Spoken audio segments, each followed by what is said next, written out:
Agora, policiais, teve oficial da PM, você fazer segurança para bandido é o fim da picada. Policial fazendo escolta para carro que está transportando dinheiro e transportando droga. É o fim da picada. E eu criei uma frase, para mim, esse tipo de policial é pior que bandido. Caso Gritzbach. Esse me instiga bastante porque aconteceu lá em Guarulhos, eu sou de Guarulhos, né? E o aeroporto de Guarulhos, que é muito grande, é gigante, e ninguém nunca pensaria em matar alguém lá, entendeu? É porque queriam muito esse cara morto, né? Agora, ao mesmo tempo que tem essa questão do caso dele, essa questão da corrupção, de ter, ao mesmo tempo que o cara era procurado pelo PCC e procurado pela polícia, o cara tinha guardas policiais, né? E toda essa contradição leva também para um detalhe que tem a ver com a morte dele. A morte dele foi somente a morte dele. A namorada tá viva. A namorada que estava com ele, desceu no aeroporto, né? Sabia de tudo. Tá viva. Qual o mistério desse caso? Bom, o primeiro mistério, que não é mistério, é que é muito triste ter que falar que alguns policiais acabam, por causa de dinheiro, acabam se envolvendo com crime. Tem policial que se envolve com droga, tem policial que vai... veja se tem cabimento. Como é que um policial vai fazer segurança de um cara do PCC ou de um cara criminoso? Por um policial no horário de folga, ele tem que procurar empresários. Eu conheço muitos policiais militares, muitos policiais civis que no horário de folga fazem segurança para gente rica. Os artistas, quando você vê um artista e você vê ele cercado de gente ali, você pode ter certeza que a maioria é polícia. Mas a pessoa está fazendo um bico para melhorar o salário dela. Agora, policiais, teve oficial da PM, você fazer segurança para bandido é o fim da picada. Policial fazendo escolta para carro que está transportando dinheiro e transportando droga. É o fim da picada. E eu criei uma frase, para mim, esse tipo de policial é pior que bandido. Por quê? Ele usa o distintivo, ele usa a arma da corporação para se aliar a bandido. Agora, o que me impressiona nesse caso, como o Gritzbach era um cara muito precavido, ele deu uma brecha e a brecha foi no aeroporto de Guarulhos. Então, ele era precavido ou ele era informado? Não, ele era informado. Ele era precavido quando ele contratou os policiais, ele devia pagar caro, porque ele sabia do risco de morrer. Então ele falou, eu preciso ter policial de confiança e eu preciso ter policial que eu tenho que pagar bem, porque eles vão garantir que eu não posso dar uma brecha.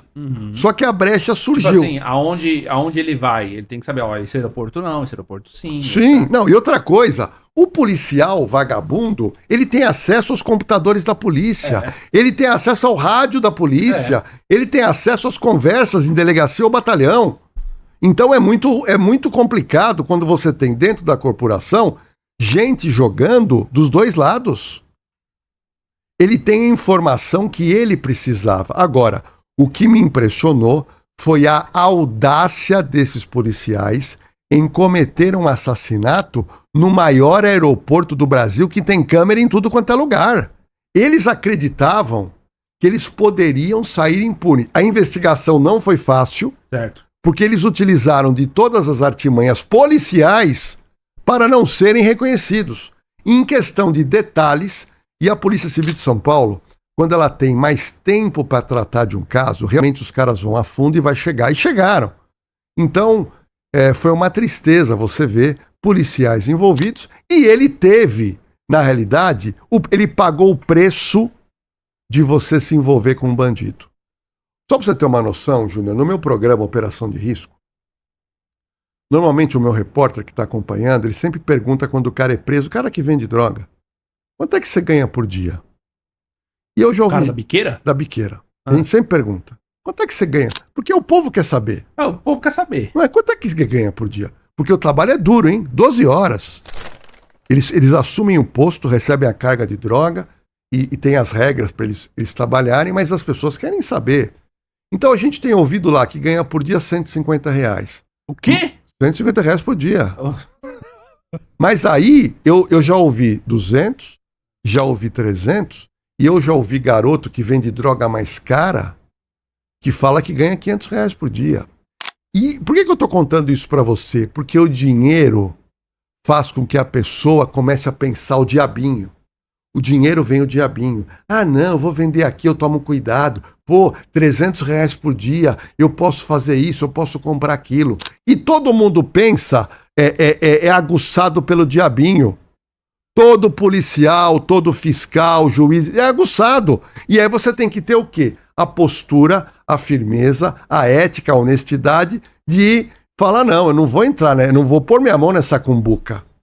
Só que, tanto o policial se volta para o crime, assim como o fiscal, que já ganha bem e ainda ele é corrompido por um empresário para não dar um determinado tipo de multa, você tem hoje jovens de 16, 17, 18 que eles se iludem em ganhar 100, 200, R$ 300 por dia e acha que aquilo vai ser um ganha-pão e não vai em cana.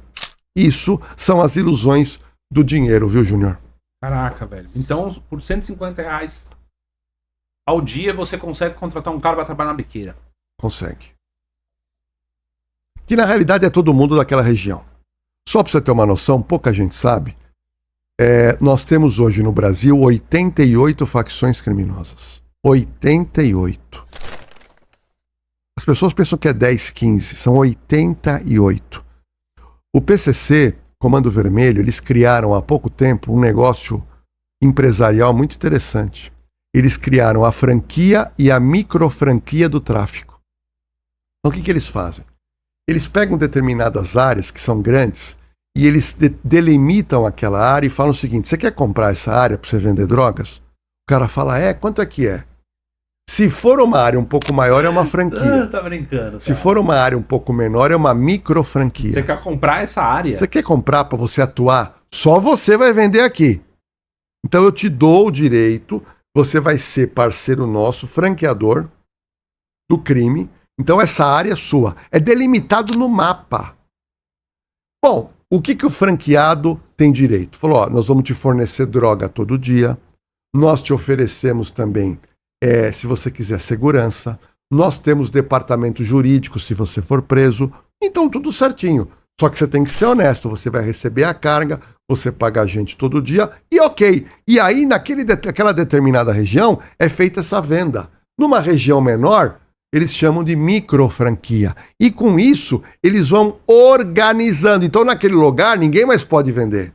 E aí as pessoas começam a saber, bom, essa área aqui tem que comprar do fulano e tal. E ele cria o quê como franqueado? Ele cria os aviãozinhos que vão vender para ele. Ele mesmo não vende, o cara que compra. Ele vai ter a turma. E quem que é a turma? Quanto que vale? Então, você vai pagar hoje numa franquia razoável, R$100 mil, e numa microfranquia, 25, 30 mil reais. Então você já paga para ter o direito a ter a disponibilidade. Não tá tão caro, não. Mas são regiões periféricas. Agora, o lucro ele é grande por quê? Isso que o seu público tem que entender. O empresário do crime, o PCC, o Comando Vermelho, eles não têm empresa aberta, eles não pagam contador, eles não pagam imposto, eles não pagam fundo de garantia, eles não pagam nada. O trabalhador, que é o cara, o aviãozinho, que é esse que vai preso, ele recebe o quê? Ele recebe uma carga de drogas, ele tem uma porcentagem, ele ganhou naquele dia, não foi trabalhar, não ganha. Então tudo é lucro. Não tem risco. Margem é grande. O único risco é o garoto ser preso. Mas ele foi preso, no dia seguinte tem outro cara vendendo. Tem outro. Porque, infelizmente, nós somos o terceiro país do mundo que mais consome drogas. O primeiro é os Estados Unidos. Então é um país onde você tem aí nada de 10 a 15 milhões de brasileiros que querem cocaína, maconha, todo dia. É que nem cigarro. O cara que fuma quer cigarro todo dia. Então é um comércio que dá muito dinheiro, porque o comércio do crime não tem nenhum tipo de despesa. É toma lá, dá cá e dinheiro limpinho no bolso. E o Gritzbach fazia parte disso, na parte de ocultar ou de lavar o dinheiro do PCC. O Gritzbach é um cara inteligente, um cara que tem uma formação, um cara vivo. Porque isso que eu falei de micro-franquia é o cara do bairro, é o cara sem nenhum tipo de orientação. E, na realidade, o PCC, como todas as organizações, você vai tendo escalas, porque é muito dinheiro. Na realidade, o Ministério Público, a polícia, não sabe exatamente quanto eles faturam. Há uma previsão que o PCC fatura 500 milhões de reais por mês. Sabe o que é isso? Eu acho que é mais, porque se a polícia e o Ministério Público faz essa previsão, para mim ele pode chegar a 1 bilhão por mês. E esse 1 bilhão por mês, ele tem que ser esquentado. E para esquentar você tem que ter gente inteligente, gente para fazer esse dinheiro aparecer uma legalidade. Margem alta, né? Então é muito dinheiro. Então o poder... E é óbvio que eles vão contratar contadores, contratar advogados. É claro, quem tem dinheiro tem acesso a tudo isso. Então nós não estamos falando de como era antigamente, a pessoa tinha uma quadrilha de 5, 6 pessoas. Estamos falando aí de 500 milhões por mês ou 1 bilhão por mês. É o faturamento mais do que muita cidade no Brasil. Não, total. Se o PCC tá falando daí, tá melhor que farmácia. Não, na realidade é o seguinte, não, tá melhor. Veja bem, o cálculo que eu fiz com a minha equipe é que entre as 20 maiores empresas brasileiras, empresas de grande porte, o PCC é uma das 20. Ele tá lá. 16º, 15º, 14º, 18º, ele tá lá. Estamos falando de... A empresa de farmácia é grande, mas não se compara com grandes indústrias. Estou falando de grandes indústrias. Então o PCC, ele tem uma movimentação financeira astronômica. Se eu estou dizendo que um coitado de um garoto lá da periferia que está vendendo droga, está ganhando 200 reais por dia. Mas uma coisa, por exemplo, por que a polícia não prendeu a namorada dele? Não é muito suspeito? Não, veja bem, a prisão ela vem, Júnior, ela tem que ser carreada com provas. A polícia muitas vezes quer prender, eu vou te dar um exemplo interessante. Mas aí qual é o nome do cara lá? Lewandowski, diz que a polícia prende mal e não. Tem que soltar. Eu vou te dar um exemplo. Você lembra do caso Vitória que está correndo? A Vitória lá, o caso de Cajamar. O delegado de lá, ele inicialmente pediu a prisão de uma pessoa e a justiça negou. Ele queria uma prisão temporária, ele negou. O juiz foi criticado. Aí em seguida, ele pediu a prisão de uma outra pessoa. O juiz negou. E todo mundo desceu o pau. Só que eu fui ler porque tudo você tem que ver papel. E o juiz falou, pera um pouquinho, para que eu prenda uma pessoa temporariamente, você tem que me trazer um mínimo de prova, e não tinha na visão do juiz.